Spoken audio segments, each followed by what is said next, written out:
Yung inaakalang pinakamasayang araw sa buhay ni Sana. Ayan, Sana yung pangalan na gusto niya, no? Na makauwi sa Pilipinas ang ka-LDR niya na si CJ. Oo, pero alam nyo, yung kasintahan niya na si CJ, may kakaibang bit-bit na pasalubong para dito kay Sana. Yan ay matapos madiskubre ni babae na humanap daw pala itong si CJ ng mga babaeng papatid sa kanyang uhaw o uhaw na katawan noong nasa Canada pa siya. Oo, biruin nyo, si Sena yung nandito sa Pilipinas, pero si CJ nasa Canada. Ang arte naman pagkakasabi niya, Kuya Poy. Pero bukod sa ibang bansa, may ginawa na rin pala itong si CJ na kalokohan daw dito sa Pilipinas. Yan ay matapos na malaman nitong si Sana na gumagamit pa rin pala itong si CJ ng dating app kahit na sila na. Uy, at ang masaklap pa sa lahat, humihingi pa raw ng mga malalaswang photos and videos online si CJ sa mga babaeng nakakausap niya. Kaya ang ending, ang umasang si Sana ay biglang gumuho ang mundo at ang lahat ng plano nila ay parabang nawala na lang basta-basta dahil, sabi niya siya nagsabi nito, sa kalandian ng kanyang boyfriend na si CJ. Kaya naman po, bigyang daan na natin, papasukin na natin itong si Sana. Sana, magandang tanghali sa'yo, Sana. Hello po, good afternoon. Oo, sana si Sana po ay taga Quezon City, ano. Ayan, at ang boyfriend mong si CJ ay Filipino rin, tama?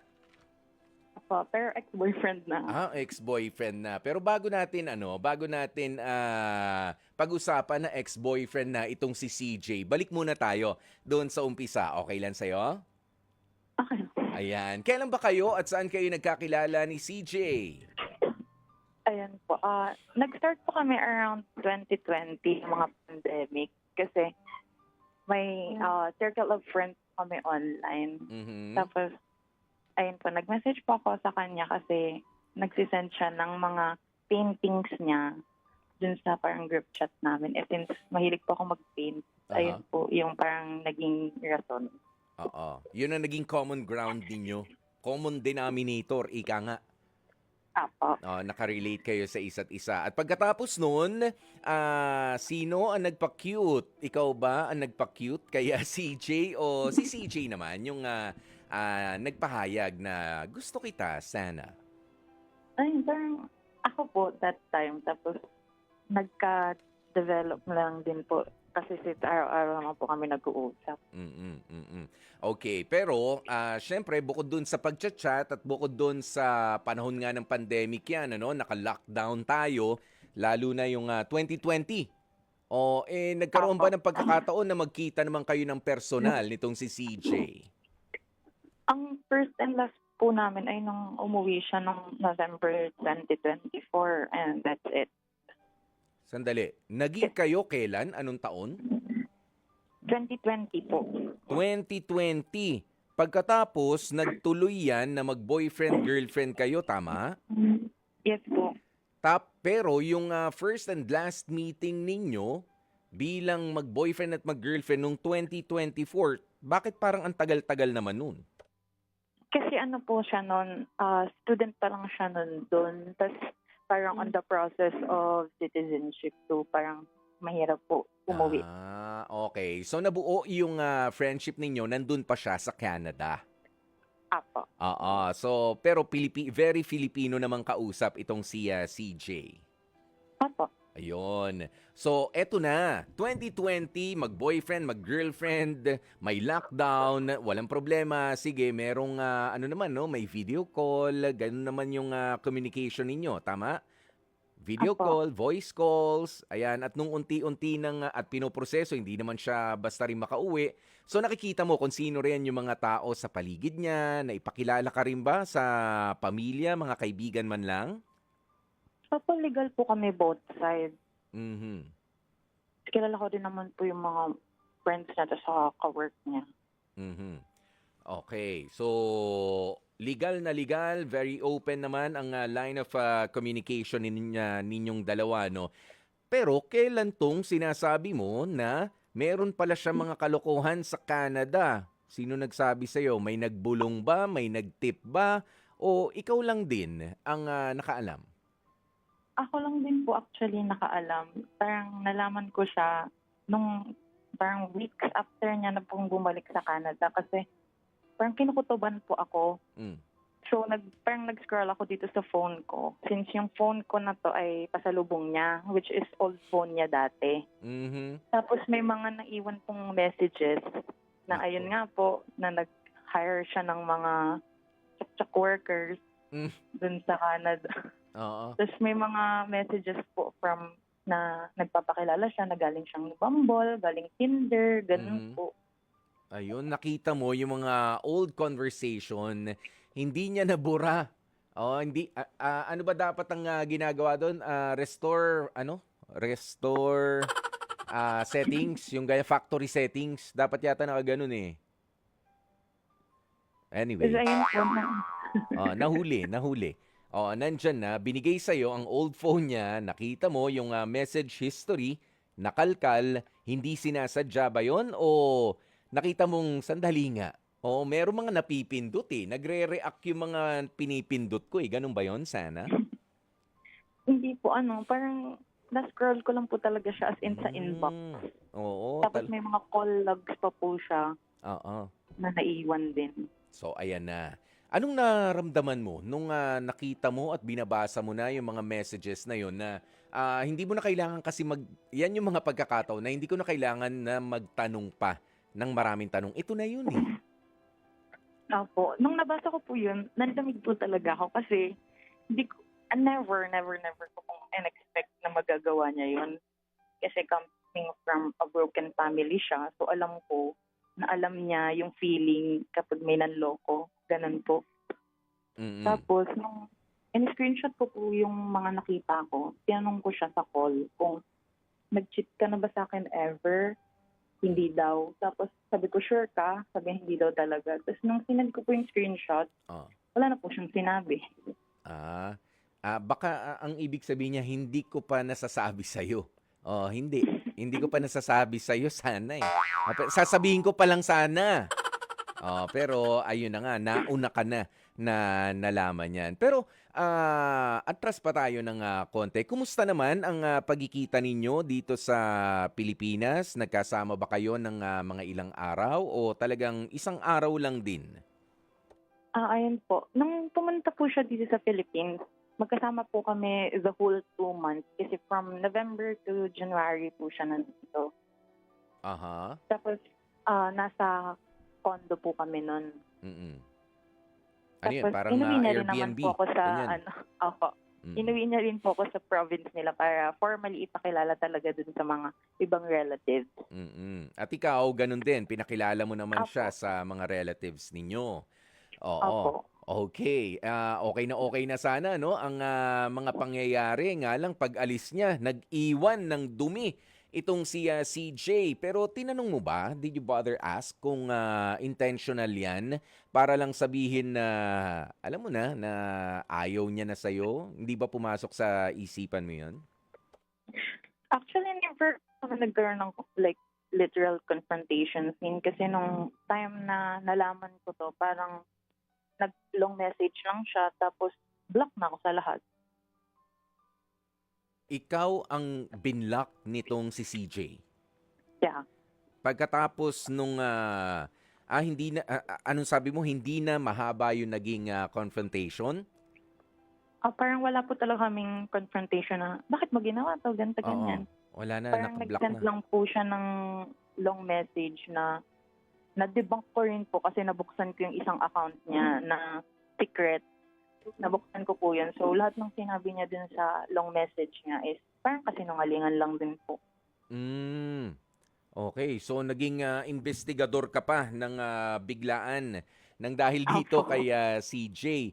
Oh, ayan na-discover mo na siya ay, umuupa ng mga, bayarang babae nung siya ay nasa Canada. Pero saan mo naman nalaman na kahit na kayo ay mag-on na, saan siya humihingi ng mga malalaswang photos and videos? Doon ba sa Canada o kahit saan na lang?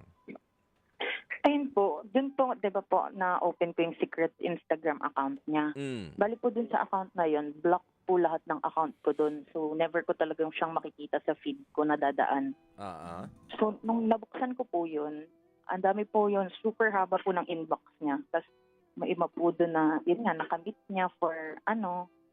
Tapos, nandun din po yung mga ini-inquirean niya for hookups na habang nandito siya sa Pilipinas, ini-invite niya sa condo habang Ganun? nasa work ako. Oo nga, sabi mo magkasama kayo for the whole 2 months of his stay, pero ayun pa pala, meron siya mga kaukausap. No po.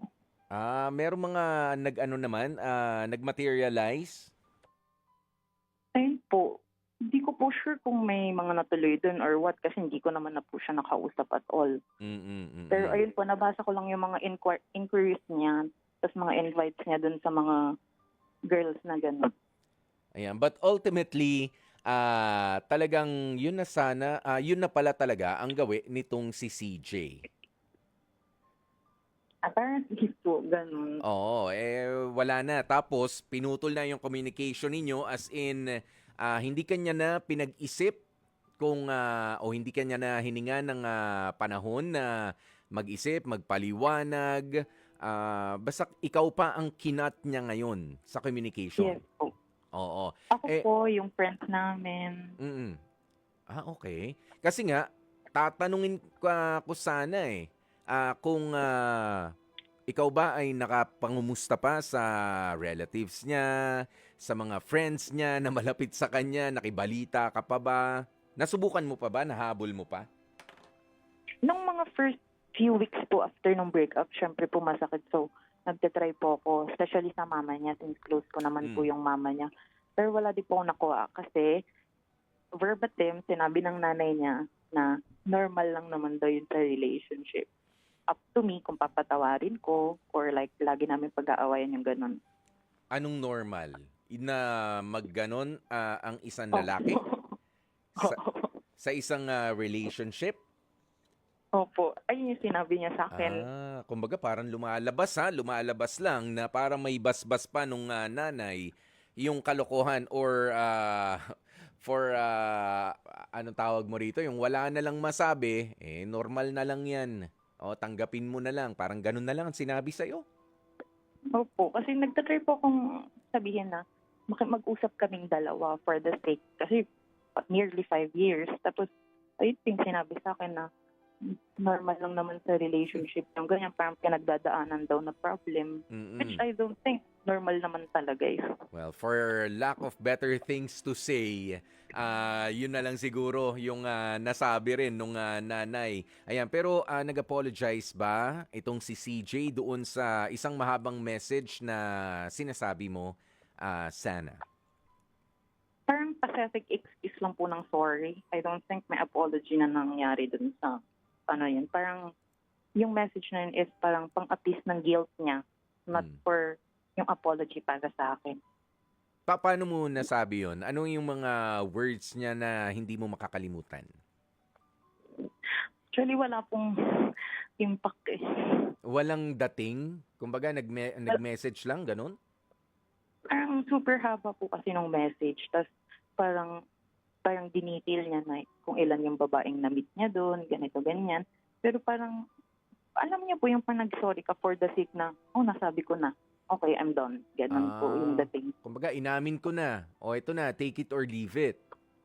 Opo, parang ganon. Ganon. So, ikaw, sumagot ka. Anong naging sagot mo pa doon? Parang nag-reply po ako, pero di ko na maalala na parang, bakit kung mahal mo ako, bakit mo nagawa yan? Pero parang, may reply siya doon, then block na.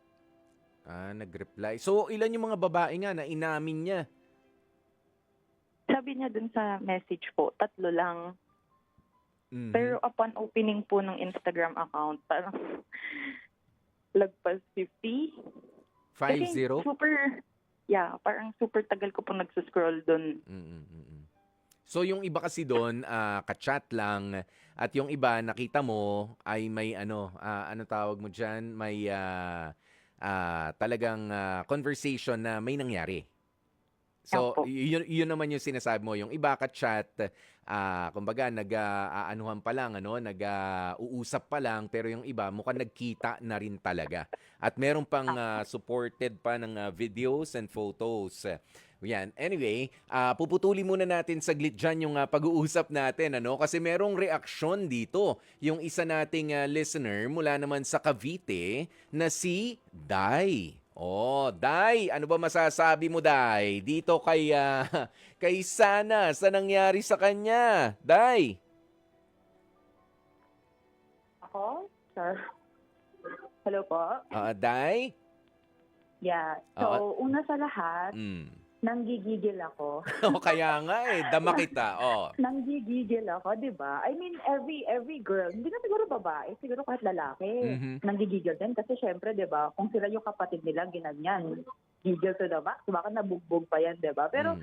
all I can say is, the audacity of that guy, na parang unapologetic pa siya. Ano yun, nag-apologize yun sa ginawa niya, tapos I'm done. Like, sana, buti na lang talaga, nagkahiwalay na kayo. As in, yun lang.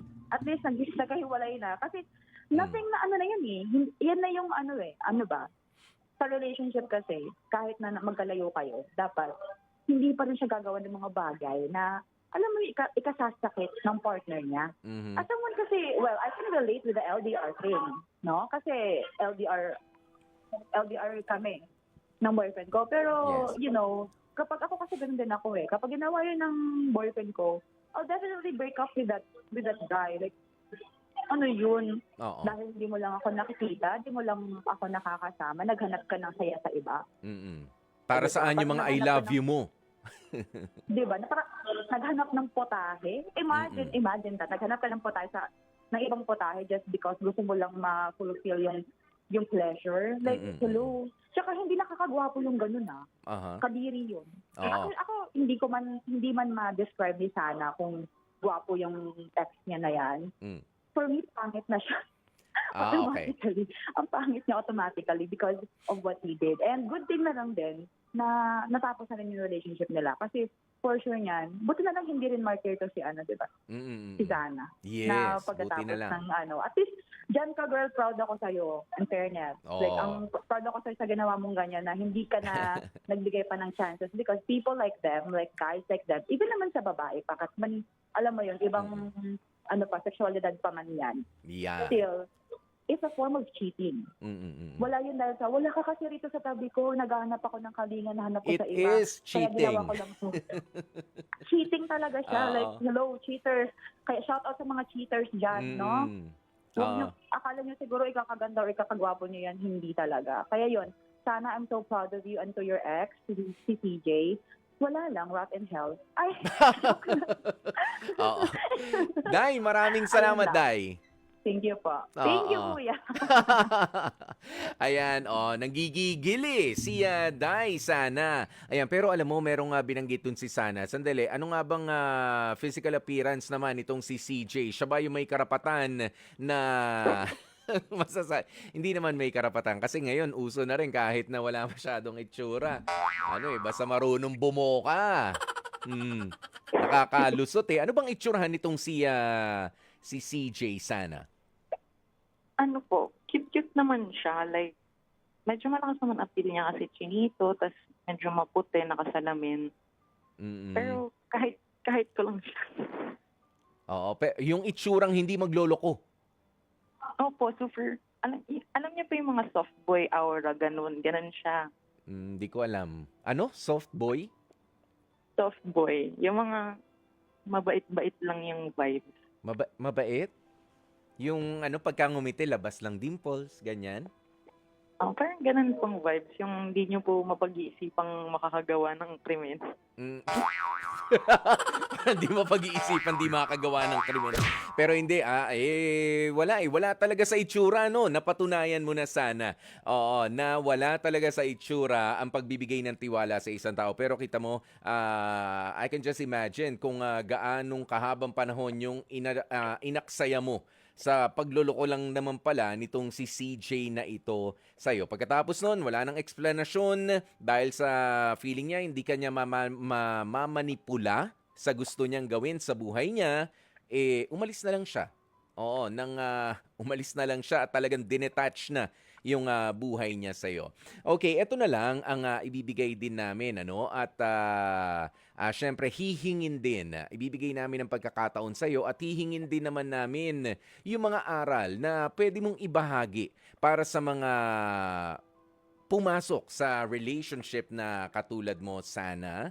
Ayan, dahil ikaw ba na-imagine mo noon, nung nag-uumpisa pa lang na papasok ka sa isang LDR, long distance relationship, na nakabase lang sa pag-video call ninyo, pag-update ninyo sa isa't isa very often. Yan, yung mga ganyan, doon ka lang babase. Ano ba yung mga learnings mo rin dito? Please, i-share mo naman sa ibang mga gusto na gigil na makipagrelasyon pero baka meron pa sila mga kailangang i-reconsider sa pagpasok dito. Go ahead, Sana.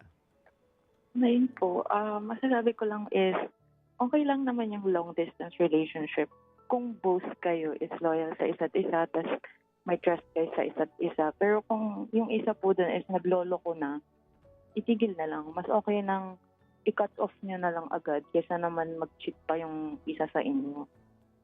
Tsaka tawag dun, parang siguro sa naranasan ko, parang huwag na lang magbigay ng trust 100% kahit gaano pa yan sa trustworthy sa tingin mo. At least leave some for yourself siguro. Ganun po. And, eto naman, ang pagkakataon mo rin para magbigay ng mensahe kay CJ. Dahil napapakinggan din naman tayo, no, ng ating mga kapatid mula sa Canada. Baka may nakakaalam ng inyong kwento. Sabihin mo na one last time. I-address mo yan kay CJ. Go ahead, Sana. Wala na akong masasabi sa'yo kasi wala ka rin naman plano makipag-usap. So, I guess, I hope cheating on me or hurting me this much killed your inner child kasi nakita mo kung paano niloko ng papa mo yung mama mo. I hope by this nakaganti ka. Kung sana hindi mo na lang ginawa or sana hindi mo na lang ako tinuloy kausapin kung ganito lang din pala yung mangyayari. Sayang lang yung plano natin. In 2 years time sana engagement or kasal na sana pero ayan, here we go. Wala naman mangyayari. Nag-hold on lang ako sa'yo for years. Tapos ako lagi nagsasabi na mahirap na yung setup. Tapos sabi mo, need nating ilaban. Pero ikaw naman pala yung may ginagawang ganyan behind our back. So ayun, wala nang masasabi sa'yo at all. Maraming salamat sa iyo Sana, ano, at sa lakas din ng loob na i-share sa amin itong hindi kagandahang karanasan na dinanas mo rin talaga dito sa ka-long distance relationship mo na si CJ. Pero tama ka nga doon sa sinabi mo, wala namang problema sa pakikipagrelasyon ng LDR o yung long distance. Kung parehas naman kayo ng direksyon at parehas kayo ng focus at ideya doon sa pagmamahal na meron kayo. Once again, mula dito sa H2H, Heart to Heart, Sana maraming salamat sa iyo.